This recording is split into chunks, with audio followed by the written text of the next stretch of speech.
Hello mga palangga, at nandito na kami sa may Isnagov. At ito yung way papasok doon sa may monastery tol, no? Tapos meron ditong lake. Ang ganda ng lake.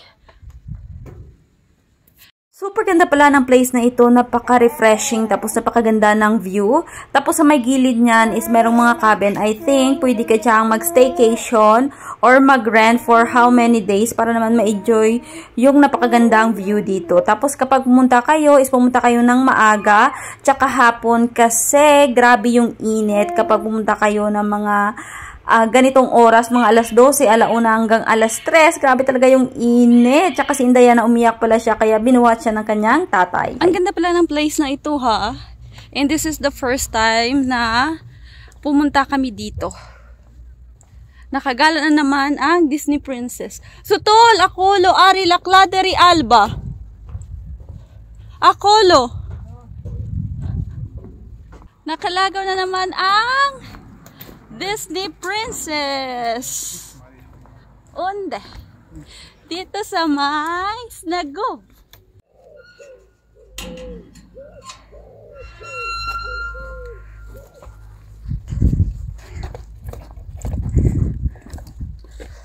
Uy, Sutol, DJ. Thank you. Nandito na pala kami sa may area ng monastery ng Blood Tepish, pero bago kayo makarating dito is madadaanan nyo muna yung napakagandang view doon ng lake na pinakita ko sa inyo. O diba, napakaganda ng area na ito, oh. At tingnan nyo naman si maninay nyo, ala, ala, ala, rampa pa there. O diba, sariling sikap lang yan.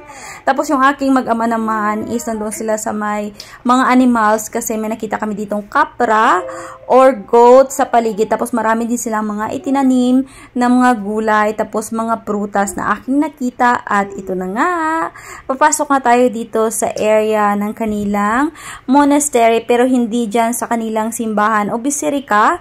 Iikot muna kami doon sa may likod. At meron pala silang pagganito, oh, na sinasabit dyan. Meron silang bellboard. Tapos meron dyan sa gilid na tubig, which is pwede kang kumuha. At tingnan nyo naman, ano napakagandang bisirika, diba? Napaka-antique ng kanyang itsura. At ngayon na nga, pupunta na ako doon sa may likod na merong tubig. Pero yung aking mag-ama is nang doon na sila, nauna na sila sa akin. Tapos yung aming stroller is iniwan na lang namin doon sa may front kasi wala namang katao-tao dito. Kami lang ng aking Diyosawa ang umiikot sa may monastery. At pagpasensyahan nyo na pala yung video na ito kasi yung asawa ko yung nagbi-video, kaya galingin ang ulo nyo, no? Of course, natulungan din ako ng aking Indayana sa pag-voice over at nandito na nga kami sa may tubig. Tapos, sinabihan ako ng aking Diyosawa na magtampisaw or magtandog sa tubig. Tampisaw? Anong tampisaw? Nga matouch ako sa tubig kay hambal niya yung tubig daw is a holy kasi nga holy yung place na ito. Maganda rin pala yung oras na pagpunta namin dito sa may monastery kasi kami lang yung umiikot dito at nagagawa kong mag-video dito sa my place kasi minsan kapag madami talagang tao is hindi ako gumagawa ng video kasi yung ibang tao dito is conservative sa mga video. At meron pa rin sila ditong napakaganda na roses, o diba? At ito na pala yung time na papasok na kami dito sa may loob ng monastery, tapos yung binayaran namin is 10 lei each.